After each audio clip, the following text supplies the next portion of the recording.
بسم اللہ الرحمن الرحیم اللہم صل علی محمد وعلی آل محمد کما صلیت علی ابراہیم وعلی آل ابراہیم انک حمید مجید اللہم بارک علی محمد وعلی آل محمد کما بارکت علی ابراہیم وعلی آل ابراہیم انک حمید مجید۔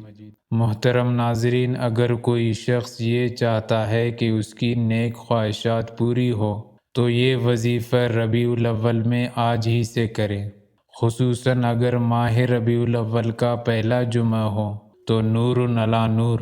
باذن اللہ یہ وظیفہ پڑھنے کے بعد آپ کا ہر جائز کام میں رکاوٹ، مثلاً شادی نہیں ہو رہی یا ہو کر ختم ہو جائے، یا رشتہ میں بندش ہے، یا پھر اولاد نہیں ہو رہی، یا پھر جاب نہیں مل رہی، یا کاروبار نہیں چل رہا ہو، الغرض کوئی بھی ایسا مسئلہ ہو تو ان کے لیے یہ وظیفہ بھی کافی رہے گا۔ انشاءاللہ میں یقین کے ساتھ کہتا ہوں کہ آپ جو بھی نیک حاجات مانگیں گے وہ ضرور پوری ہوں گی باذن اللہ تبارک و تعالی۔ وظیفہ کا طریقہ یہ ہے کہ سورہ فاتحہ اور سورہ قریش اور سورہ اخلاص کو 99 دفعہ پڑھ کر جو بھی دعا کرو گے وہ قبول ہوگی۔